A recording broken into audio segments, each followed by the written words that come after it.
So தம்பிக்கிட்ட வந்து பார்த்தீங்கன்னா கார் கொடுத்துருந்தேன். ஸோ ஆர்ட் அவர் தான் ஆர்டிஸ்ட். Hi artist. என்னடா இவ்வளோ கலைநேயமாக உறைஞ்சி வச்சுருக்க காரில். பார்க்கும்போது ரொம்ப கஷ்டமாக இருந்ததுங்க. பட் இருந்தாலும் வந்து பார்த்துட்டிங்கன்னா இப்போ நம்ம ஃபேமிலி மெம்பர்ஸ்லாம் கூப்பிட்டு போகிறோம், கூட நம்ம பாட்டிங்களெல்லாம் கூப்பிட்டு போகிறோம், அவங்களுக்கு தெரியாதுல்ல. ஸோ வந்து காரில் போகும்போது வந்து பார்த்திங்கன்னா துப்புனா கரெக்டாக கார்லேயே வந்து பார்த்துட்டுனா ஆகிடும் அப்படின்னு சொல்லி. ஸோ அதனால் தெரியாமல் ஆனது தான். பட் லைட்டாக மனசு வலிக்குதுங்க. பயப்பில்லைங்க, வரும்போது தெரியாமல் லைட்டாக தண்ணி ஊற்றி இப்படி தொடச்சிட்டு வந்திருந்தாங்கன்னா கூட அவ்வளோ வலிச்சிருக்காதுடா.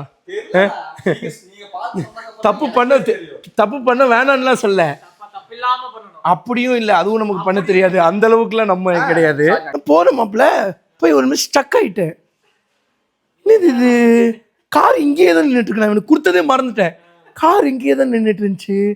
எப்படி எங்கேயுமே எப்படி ஒன்றும் புரியலையே. நான் கூட இன்னைக்கு வெத்தலை போட்டு விளையாண்டுட்டு இருந்தேன்ல, அது கூட துப்பு பச்சை கலர்ல தானே வந்தது அப்படின்னு சொல்லி நினச்சிட்டு இருக்கேன். அப்புறம் தான் தம்பி சொன்னா, அண்ணா நம்ம லோகேஷ் நாக்கு கொடுத்துருந்தோம்ல, அவரு தான் நான் போட்டுட்டு துப்பியிருப்பாரு. ஸோ வந்து நீங்களும் இந்த மாதிரி உங்கள் ஃப்ரெண்ட்ஸ் கிட்ட கொடுக்கும்போது ஸோ வந்து கார் வந்து பண்ண கொஞ்சம் டர்ட்டியாக இருக்குது, கார் வந்து கொஞ்சம் குப்பையாக இருக்குன்னா பெருசாக எடுத்துக்காதீங்க. அவங்களோட சூழ்நிலை என்னவோ. நாக்கிலே கேசரி.